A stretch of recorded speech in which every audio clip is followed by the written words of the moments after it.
Listen, guys, the entire movie of Obsession is actually a JoJo reference. And we are here to tell you, hey, everything in this movie came from JoJo. Yeah, guys, I know you might be, some of you, maybe recent JoJo fans or just some casual JoJo fans might be like, oh man, here they go again, just making everything a JoJo reference. But, like, trust me, if you've watched the movie, you'll understand. If you haven't, you'll understand after this video. Like, the director must have been a huge JoJo fan. He low-key kind of ripped off a lot of stuff from the series. Oh, yeah, like, hey, in part four, remember how there was a dead cat in the series? Hey, look at the movie Obsession. At the start of it, there's a dead cat. Coincidence? I think not. That is indeed a JoJo reference. Right? And then part three, right? You have Judgment, Hail to You. He grants wishes. What's the main plot line of Obsession? A guy gets his wish granted, and just like in JoJo, it has some unintended consequences, and he almost dies because of it. And if you really think the director got that idea from the monkey's paw, you're lying. It's actually a JoJo's reference. Anyways, here's the big obvious one, having a crazy girlfriend.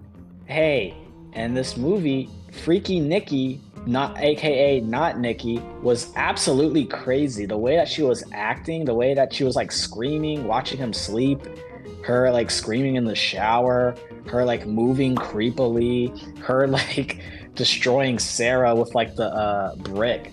Insane. That is like crazy stuff. And all this happened to Koichi. So Bear and Koichi are almost in the same boat for this case. Right, guys, you literally cannot watch the movie being a true JoJo fan and not immediately think of Yukiko. Like, she's crazy head over heels for Koichi. She literally attacks him and his friends. Loki tries to kill both of them. Like, the similarities are just, right there in front of our eyes, very obvious. I mean, Yukiko was like, oh, Koichi's a bad guy. I'm going to kidnap him and make him act better. I'm going to send him in this like room and do like crazy things, like lock him in my house and do crazy, absurd things to him. And like change, like Yukiko, she changes her looks for Koichi, kind of, in a way with like the lipstick and her face kind of degrades. Hey, remember at the end when Nikki, not Nikki, dresses up as Sarah to change her looks for Bear? That is a JoJo reference. Is, I mean, that's he clearly, this guy, part four just must be his favorite part, and that must have been his favorite character or something, because he kind of just, I mean, almost straight up copied her entirely. Yeah, that's like the main point about it is like this is what it's like dating a Latina. No, this is what the story is about, but really it's just a JoJo references because Latinas are a JoJo reference. I'm not going to explain why. You got to figure that out yourself. Also, when Ian got shot in the end, quick scoped, that's like when Carne got shot up by Mista. It's the same thing. The author must have saw JoJo's Bizarre Adventure and saw in part five when Carne was approaching them with his stand Notorious Big, not really present. Mista shoots him up with Sex Pistols, and the stand kind of possesses them. It's the same thing.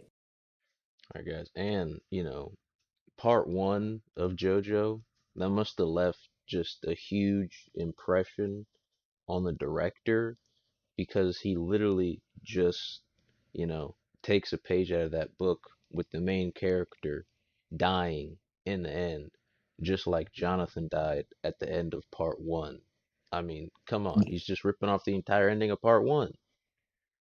Now, even though Bear is kind of a coward, he's like, hey, if I sacrifice myself, I'll save Nikki. Now, too bad, like, Bear trying to didn't do like a Popo reference where he takes a banana and it turns into a gun. No, he didn't do that. He's like, oh, let me just take some medicine to sacrifice myself so that Nikki can be free from whatever is going on, which to be fair, it's probably a demon that's possessing her. But actually, you want to know what was possessing Nikki? A Stan. Dude, the wishing willow is obviously just a stand power, right? How else can wishes be granted if there's not a stand doing it? Obviously. Oh yeah, and then like also the eating the cats. Now, I remember in part three when Dio's fighting Jotaro and he stops time and there's like a cat involved, and like the Egyptians are like eating a cat, unbeknownst to them. Hey, that's a JoJo reference. But yeah, the whole relationship seems good at first. Like they're on a date, and then she acts crazy, like at a restaurant. Hey, that's a JoJo reference. So Yukiko is like the main person stolen, except they just drove her up crazy. They basically made Nikki possessed by Anubis or something like that. It's crazy. It's a JoJo reference. Because I don't know if, the director, if he was, in main contact with Araki and, got his permission to, use his work as inspiration, or if, we might see Araki, bring some sort of suit against this movie because if you didn't know, this is like one of, if not the most profitable movie ever. So, Araki deserves his piece of the pie for giving all these inspirations. And honestly, I gotta be real about this. Hayato's situation is way scarier than Bear's. Like, imagine someone with superpowers is pretending to be your dad. And by the way, it's almost like the thing that's possessing Nikki is pretending to be Nikki, but it's not actually Nikki. Same situation. Anyways, guys, that's it for the video. Like and subscribe. And if you dislike the video, hit the dislike button twice. Peace. Peace.